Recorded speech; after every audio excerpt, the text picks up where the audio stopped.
하나님 말씀 마태복음 6장 12절에서 15절 말씀입니다. 같이 읽겠습니다. 우리가 우리에게 죄 지은 자를 사하여 준 것 같이 우리 죄를 사하여 주시옵고 우리를 시험에 들게 하지 마옵시옵고 다만 악에서 구하시옵소서.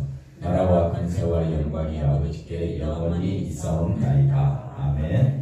너희가 사람의 잘못을 용서하며 너희 하늘 아버지께서도 너희 잘못을 용서하시려니와 너희가 사람의 잘못을 용서하지 아니하면 너희 아버지께서도 너희 잘못을 용서하지 아니하시리라. 아멘. 오늘 최고의 선물 용서라는 제목으로 같이 말씀을 상고하면서 은혜를 나누고자 합니다. 12절 말씀 보면 원래 이제 12절 말씀 여기에 우리 죄를 사하여 준 것 같이 우리 죄를 사하여 주시옵고, 그래서 용서라는 개념인데 13절 말씀은 다음 주에 또 살펴보도록 하고 14절 말씀이 또 용서입니다. 같은 말이죠. 사람의 잘못을 용서하며 너희 하늘 아버지께서도 너희 잘못을 용서하시려니와, 문맥상 아무 상관은 없는데 문제는 우리가 사람의 잘못을 용서하느냐가 문제입니다. 용서하느냐. 용서했지요? 용서하기는커녕 속에 지금까지 꼭 담고 있지요. 용서했으면 잊어버려야 되는데 잊어버리지가 않지요. 그래서 자 한번 보겠습니다. 자, 예수님께서 베푸신 최고의 선물은 뭐라고요?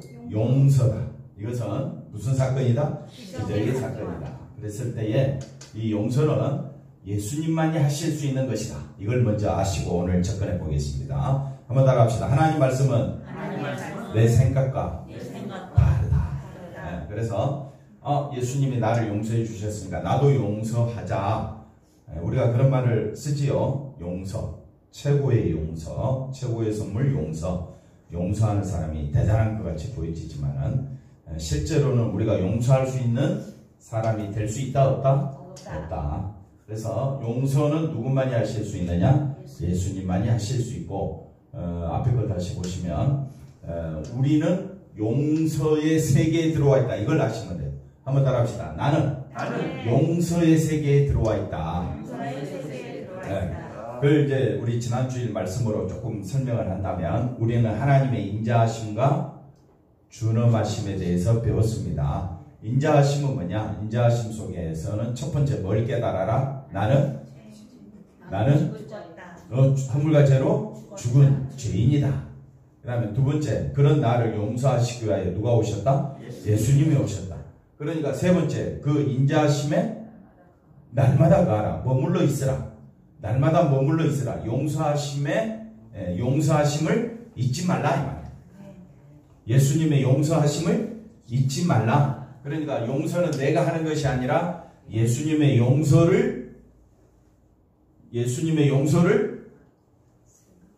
생각하라. 또 믿고 기억하라. 또 예수님의 용서를 했고 예수님의 용서를 물론 기억하라. 맞습니다. 맞는데 내 용서는 나온다 안 나온다? 안 나옵니다. 그러면 누구의 용서? 예수님의 용서를 보여주라. 그러니까 형제가 잘못했을 때 뭘 보여주라고요? 예수님의 용서를 보여주라. 그럼 예수님의 용서는 내 용서하고는 다른 거지요. 내 용서는 그래 용서해 줄게 이거잖아요. 그런 용서가 아닙니다. 그래서 오늘 말씀은 한번 따라합시다. 나는 용서의 세계에 들어와 있다. 이것을 하나님의 인자하심 속에 날마다 가라. 머물러 있으라. 예수님의 인자하심을 날마다 기억하시기를 바랍니다. 자, 그래서 용서라는 말을 우리가 너무 흔하게 듣다 보니까 용서 자체를 가볍게 생각하는 것이 문제인데, 그런 우리에게 예수님은 용서를 위한 기도를 가르쳐 주신다 했을 때 주기도문 하나하나가 우리가 할 수 있는 기도가 아니라는 것을 말씀해 주고 있죠. 그래서 우리가 우리 죄 지은 자를 사하여 준 것 같이, 이 말은 아까 우리가 12절 읽었지만 14절 15절 말씀과 똑같이 우리가 먼저 뭐 하면 용서하면 하나님께서도 우리의 죄를 용서하시겠다는 의미로 우리가 받아들이잖아요. 근데 용서의 세계는 내가 할 수 있는 세계가 아니다. 누구만이 할 수 있는 세계다? 예수님만이 하실 수 있는 세계다. 그래서 우리가 용서할 수 있다 이렇게 되면 우리의 용서는 하나님의 용서는 뭐가 되어버리느냐? 조건부가 되어버립니다. 그래서 그 다음 볼까요? 무조건적인 은혜에 의한 용서, 이게 이제 하나님에 의한 용서잖아요. 하나님의 용서는 우리의 뭐 허물죄 이거 보지 아니하고 아예 주님이 죄를 대신 담당해 버리신 거잖아요. 그래서 우리가 하나님께 용서를 받기 위해서는 먼저 내가 형제를 용서해야가 아니라 용서를 보여줘야 돼요. 그러니까 용서를 보여주라는 말은 나를 보이라는 말입니까? 예수님을 보여주라는 말입니까? 예수님을 보여주라는 말이죠. 만약 나를 보여주면 뭐가 되어버리느냐? 조건부가 되어버려요. 그래서 용서의 세계는 우리가 교회 안에서도 이 용서가 사람들이 용서해 주면요, 예수님의 용서를 보여주면 더 기고만장하고 더 사람들이 어떻게 하느냐? 자기중심적으로 살아가게 돼요. 그래서 용서 갖고 안 되겠다. 그래서 만들어낸 게 헌법이 나오고 법률이 나오고 사람들로 하여금 뭐를 만들어냈느냐? 예수님의 용서가 이게 완전히 무색돼 버리고 사람과 사람 사이에서 용서의 세계만 드러나고 있다. 그러니까 우리가 살고 있는 세계는 예수님의 용서가 아니라 사람과 사람 사이에 어떻게 하면 용서하고 어떻게 하면 내가 너보다 더 나은 사람인가, 이런 점에서 용서라는 말을 쓰고 있기 때문에 세상의 사고방식으로 용서를 이해하면 말씀이 이해가 안 됩니다. 그래서 용서는 내가 할 수 있는 것이, 옆 사람 인사합시다. 용서는 주님만이 하십니다. 그러면 누구를 보여줘야 돼? 예수님을 보여. 서로 누구를 보는 듯이? 예수님 보는 듯이 우리가 그렇게 살아가자. 자, 그래서 하나님은 인간에게 어떤 조건을 제시하는 분이 아니다. 왜? 그 어떤 인간도 하나님의 조건, 만약 너희들이 용서해? 그러면 이거 해? 해서 그 조건을 충족시킬 수는 없다. 그래서 회개, 용서, 미움 이게 반복되는데, 우리 용서는 모든 것을 덮어버리는 것이 아니라 덮는 척만 하는 용서를 가지고 뭐 한 것으로? 용서하는 것으로 착각하는 수준이다.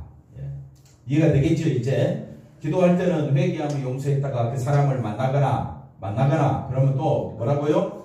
생각하면 다시 또 뭐가 생긴다? 미움 안 생긴 사람. 그러니까 용서는 나의 세계가 아니라 예수님의 세계다. 그래서 다시 또 뭐 합니까? 회개하고 또 용서하고 또 미워하고. 가만히 있다가 또 우리 그런 예가 있잖아요. 구정물을 한번 휘저 넣으면 또 어떻게 해요?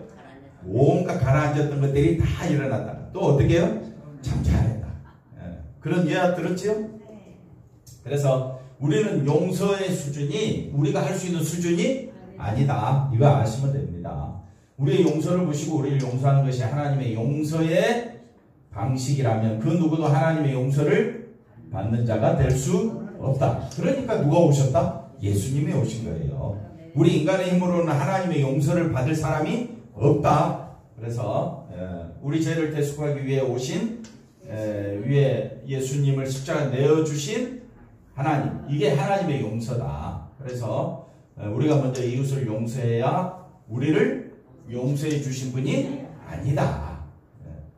이제 이해가 되겠죠? 그 다음 보면, 그래서 또 우리가 남을 용서하지 않았다고, 용서 안 했어. 평생 원수잖아요. 옆 사람 인사합시다. 당신은 뭐라고요? 평생 원수. 누가요? 그래서 용서하지 않았다고 해서 우리 죄를 용서하지 않으시는 것도 아니다. 왜? 우리는 용서하고는 개념이 뭡니다. 우리는 철저히 누구 중심?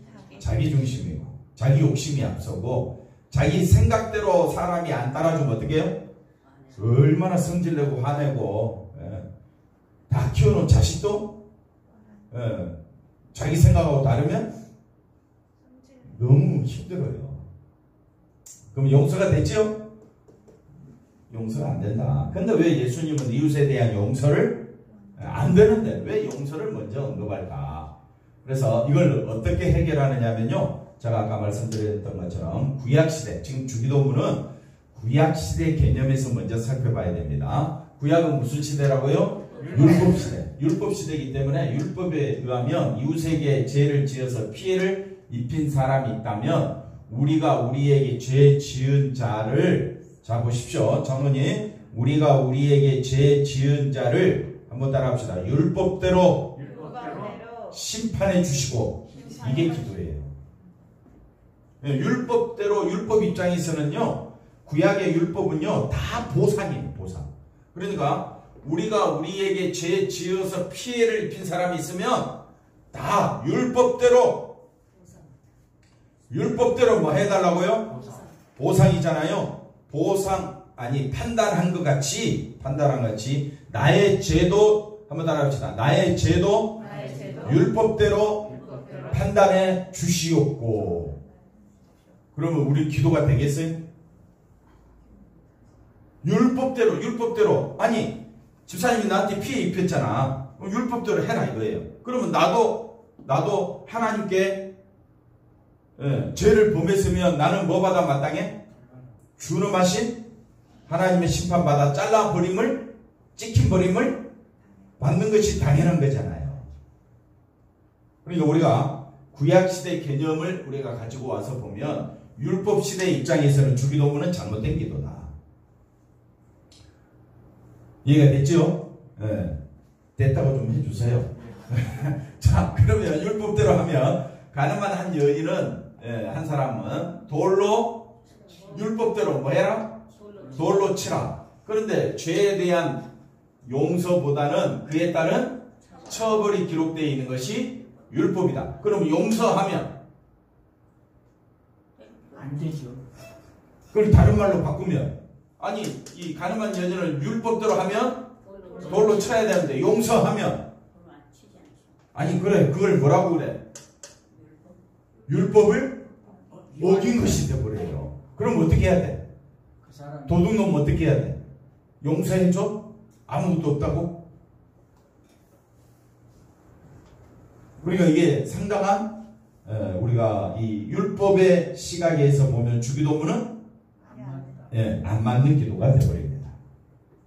이처럼 율법에 의해 다스림을 받는 구약의 이스라엘은 불의한 자가 있을 때는 그를 어떻게 하라고요? 제거하거나 보상하거나 그리해서 그것이 율법에 의가 되었기 때문에 주님이 가르쳐 주신 기도, 그 용서는요, 내가 먼저 그 사람을 용서한다는 것은 율법을 어기는 것이 되어버리는 거예요. 근데 예수님이 그럼 왜 그런 기도를 가르쳐 주셨느냐? 예수님이 오심으로, 이게 굉장히 중요합니다. 예수님이 오심으로 뭐라고요? 율법의 시대는 끝나고, 그 다음 무슨 시대? 새로운 시대. 새로운 시대를 다른 말로 용서의 시대. 새로운 시대는 무슨 시대? 예수님이 오심으로 새로운 시대는 용서 시대가 되었다. 왜? 우리 모든 죄를 대신 지시고 죽으심으로 우리가 받아야 할 모든 뭐를? 율법의 심판을 예수님이 자기 몸으로 다 받으셨다. 그러니까 우리가 더 이상 받을 죄는, 심판은 예수님 안에서는 없는 거예요. 그러니까 그걸 알고 우리가 서로 누구를 보여주자?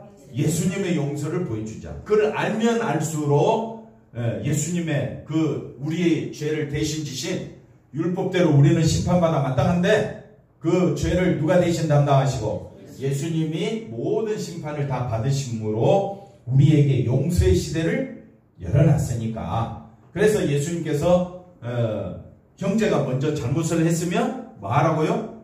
용서하라는 거예요. 그럼 그 용서는 내가 줄 수 있는 용서입니까? 아니죠. 누구의 용서? 예수님의 용서를 보여주라는 거예요. 말뜻은 알아들었죠? 누구의 용서를 보여주라? 예수님의 용서를 보여주라. 설교 이제 끝났어요. 이제.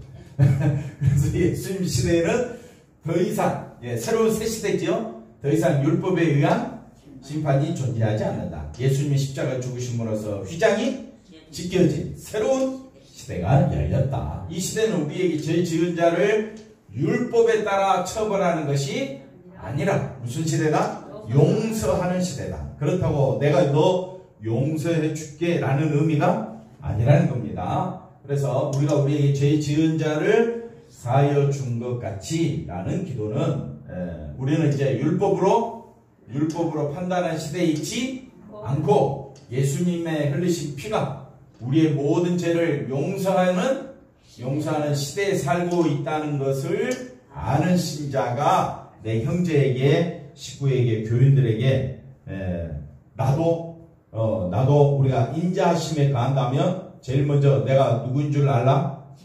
허물과 죄로 죽은 자임을 알고, 그러니까 서로에게 할 말이 없는 거지요. 욕심이 잉태한 즉 죄를 낳고 죄가 장성하여 사망을 하니 너의 모습은 곧 나의 모습이다. 그럼 우리가 서로를 불쌍히 여기는 마음으로 이런 우리를 용서하신 누구만이? 예수님만이 나의 힘이요 능력이요 나의 기쁨입니다 하면서 우리가 신앙생활을 하는 겁니다. 그러니까 처음까지 우리는 이걸 아는 신자는 기도해야 돼요. 주님, 내 욕심과 내 정욕대로 사람을 보는 것이 아니라 주님의 용서하심을 우리가 인자하심 속에 간다면 내 죄를 알고 주님의 용서하심을 알고 그 인자하심에 머물러 있으라고 말씀하셨사오니 주님의 용서하심 가운데 살게 해 주옵소서. 주님의 용서하심, 주님이 저를 보십시오. 하나님이 우리를 심히 불쌍히 여기시고 예수님이 지금도 하늘 보좌 우편에서 우리를 위하여 기도하고 계시고 성령님이 지금도 우리를 위하여 말할 수 없는 탄식으로 기도하시는 것처럼 우리도 그 예수님의 마음을 본받자. 그러니까 우리가 상대방이 잘못했을 때 그것밖에 안 되냐라고 말하는 순간 주님의 용서를 무시하게 됩니다. 그러니 우리가 신앙생활 우리가 제대로 배웠으면 우리 한국이 정말 교회들이 주님의 용서를 가르쳐주고 배우고 그걸 나타내려고 애쓰는 교회가 되면요 정말 주님 앞에 칭찬받는 교회가 될 줄로 믿습니다. 근데 교회만 들어오면 눈이 뭐 좌우로 돌아가면서 비판할 거 없나 판단할 거 없나 저 사람보다 내가 더 낫다는 것을 보여주고자 서로 안달이 나 있고 발끈하게 돼 있고 그러다 보니까 교회가 정이 없어져. 그래서 이거는 주기도문의 기도는 열심히 주님의 마음을 품게 해달라고 우리는 기도해야 될 줄로 믿습니다. 자, 가늠한 죄 율법으로 어떻게 처벌해야 되는가? 반드시 돌로 쳐 죽여야 한다. 그러나 예수님은 죄 없는 자가 돌로 치라 하고 모두를 물러나게 하시고 그 여인에게 뭐라고 말합니까? 나도 너를 그럼 죄 지어도 되겠네. 이런 또 자기의 사고방식이 있습니다. 죄를 누가 담당했다고요? 예수님이 담당했는데 또 죄를 지으면 예수님을 또 죽이는 십자가에 죽이는 그런 내 모습은 생각지 않는 거예요. 이것은 구약의 율법 시대로는 여인을 용서할 수 없다. 왜? 율법을 어긴 것이 되기 때문이다. 그러나 예수님은 무슨 시대다? 이제 새로운 시대다. 돌로 맞아 죽어야 할 그 여인의 죄까지 누가 담당하셨으므로 예수님이 모두 담당하시고 죽은 시대이기 때문에 여인의 죄를 그 누구도 여인에게 물을 수가 없다. 그래서 예수님도 그 여인을 나도 너를 그렇죠 정죄하지 아니하노라 했습니다. 그러니까 하물며 그랬는데 하물며 우리가 교회 안에서 믿음 생활할 때에 서로가 서로에게 누구를 보여줘야 된다? 예수님의 용서하심을 보여주는 신실한 주님의 용사가 되어야 할 줄로 믿습니다. 그래서 이 기도는 우리가 이웃을 용서하는 것을 보시고 우리의 죄도 용서해 주십시오 라는 의미가 그러니까 이 용서의 세계를 알고 나니까 이 기도는 정말 주님의 마음을 품어야 주님의 은혜가 우리에게 쏟아져야 우리가 성령 충만해야 나올 수 있는 기도구나. 그러니까 날마다 우리는 주기도문을 하면서 주님의 인자하심 안에 머물러 있기를 늘 깨어 기도하는 우리가 되어야 할 줄로 믿습니다. 그렇지 않으면 반드시 누가 나와요? 내가 나와요. 그래서 얼마나 우리 입에서 거친 욕이 말할 수 없이 쏟아져 나옵니다. 자, 예수 그리스도의 은혜 아래에 있는 신자, 새로운 시대에 하는 사람은 예수님의 용서로 인하여 이웃을 뭐 할 수 있다? 용서할 수 있다. 그래서 여기서 용서한다라는 개념은 내가 용서한다는 개념이 아니라 예수님의 용서를 보여주는 것이 용서다. 네, 뭘 보여주는 것은? 예수님의 용서를 보여주는 것이 진짜 용서다. 네, 그런 시대에, 새로운 시대에 우리는 살고 있다. 얼마나 감사합니까? 네, 율법으로 하면 우리 하나님 앞에 설 자가 없지요. 뭐 제사를 드리나 뭐 짐승을 잡습니까? 그러니 우리는 하나님 앞에 설 수 없는데 오직 누구로 인하여? 예수님의 용서로 인하여 우리는 존재하고 있다. 그래서 제목을 이렇게 달아놨습니다. 한번 따라합시다. 용서를 실천하려고 하지 말라. 이 말은 누가? 내가. 그래, 내가 너 용서해 줄게. 이렇게 하지 말라 이 말이에요.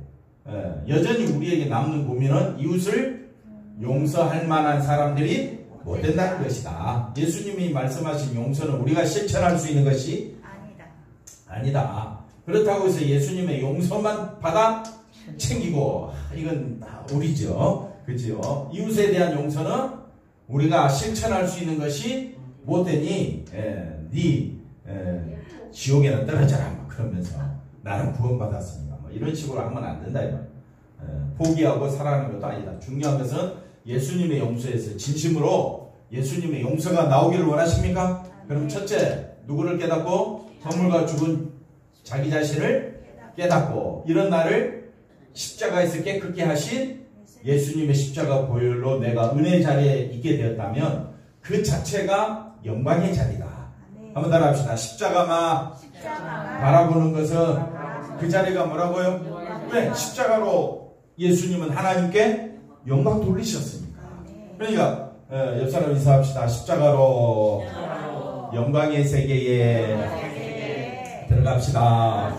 그래서 십자가, 영광의 십자가, 나의 십자가, 거룩한 십자가 되는 거예요.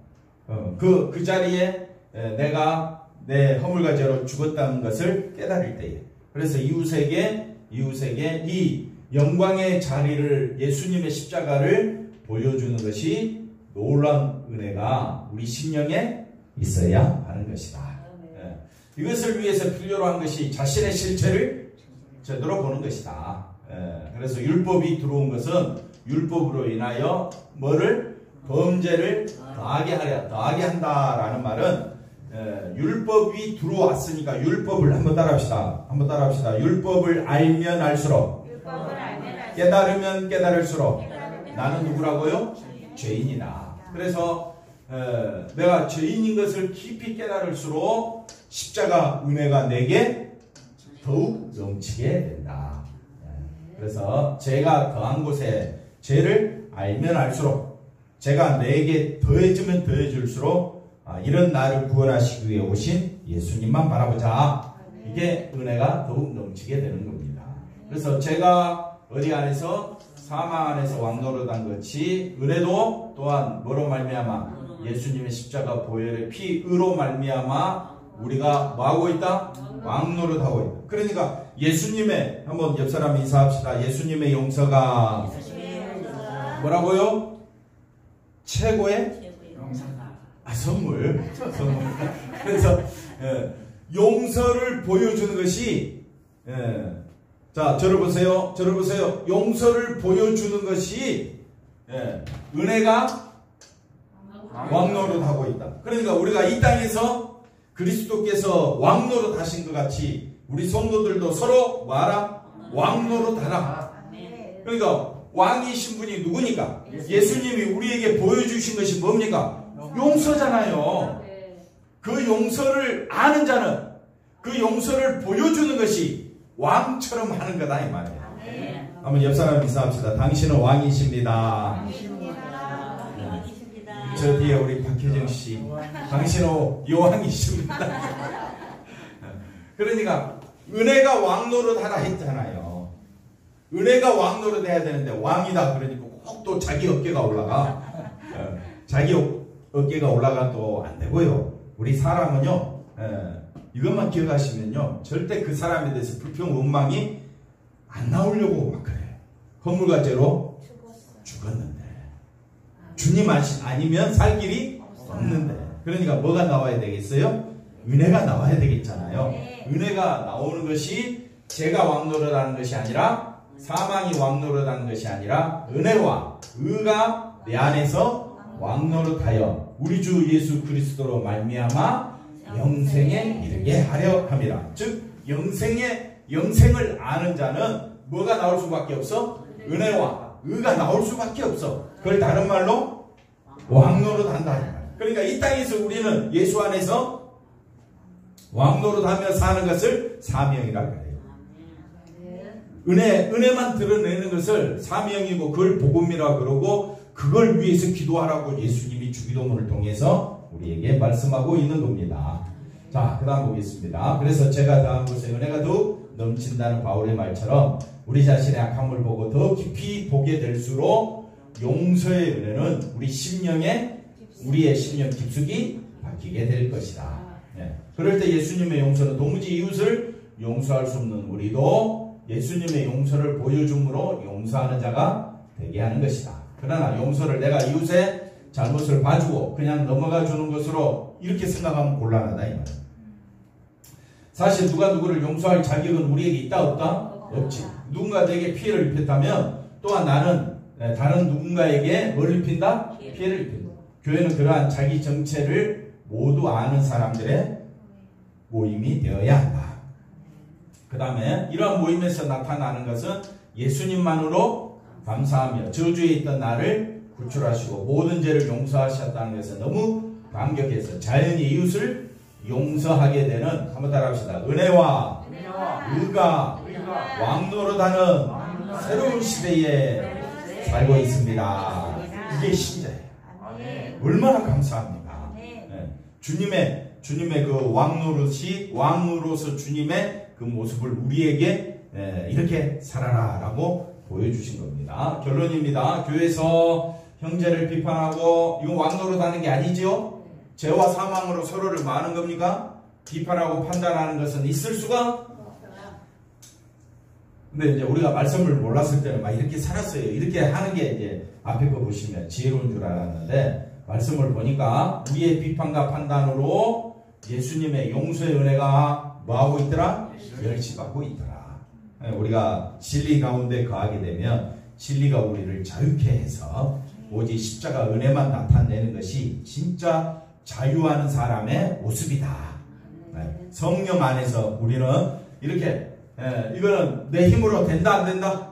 안 됩니다. 그러니까 우리가 서로를 위하여 기도해야 됩니다. 우리 장로님 성령 충만하시기 바랍니다. 우리 집사님 뭐 받기를 성령 충만해야 뭐가 나오니까 예수님의 용서가 나오니까. 성령 충만이라는 다른 말로 바꾸면 내가 없다는 거예요. 누가 충만하다? 성령이 충만하니까. 나는 없고 성령이 충만하면 성령님은 누구의 뜻을 따라? 예수님의 뜻을 따라 우리를 인도해 가시니까. 한번 따라합시다. 성령 충만은 나는 없다는 뜻입니다. 할렐루야. 성령 충만하십니까? 아닌 것 같은데. 근데요?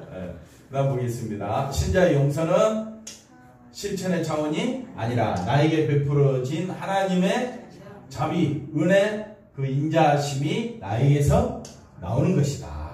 예수님의 그 크신 은혜, 용서의 은혜를 바라보게 되면 나 같은 자가 이웃을 용서한다는 그 자체, 그 말 한마디가 뭐가 되어버리느냐? 교만이라는 것을 알게 된다. 그리고 내가 이웃을 용서하는 입장이 아니라 나 역시 우리 모두 다 예수님의 용서로 말미암아 사는 사람이다. 이걸 보여주는 것이 교회 생활이다. 그게 진짜 뭐라고요? 참된 용서가 되는 겁니다. 그래서 신자의 용서에는 용서하는 자와 용서받는 자가 따로 구별되어 존재하지 않는다. 근데 세상은요, 보십시오. 믿는 성도가 애가 살해당했어. 그러면 우리 그런 뉴스 많이 보잖아요. 그러면 그 부모 입장에서는 그 살인한 그 사람을 죽이고 싶겠어요? 살리고 싶겠어요? 죽이고 싶겠죠. 그런데 우리가 가서 용서해라. 예수님이 용서하신 것 같이 이렇게 용서해라. 그러면 사람들이 듣겠어요? 안 듣겠어요? 막 속이 완악해가지고 강팍해가지고 잘 안 듣습니다. 그렇기 때문에 그런 자들을 위한 세상법이 존재하거든요. 그러니까 우리는 세상법을 잘 지켜야 됩니다. 세상법이 존재한 이유는 믿지 않는 자들이 어떻게 살아갈 것인지에 대한 법이기 때문에 우리는 그 세상 헌법 또 교회 법을 뛰어넘어서 우리는 최고의 법이 뭐라 그랬습니까? 용서라 그랬잖아요. 율법을 뛰어넘는 법이 뭐라고요? 용서라고요. 용서. 그래서 그 용서가 내게서 나오도록 기도해야 돼요. 멀리서 오실 때 내게서 뭐가 나오도록? 용서의 은혜. 이게 최고의 법이다. 최고의 법은 사랑의 법, 용서의 법. 이걸 나오는 자는 율법을 다 이루고 완성한 자라 그러잖아요.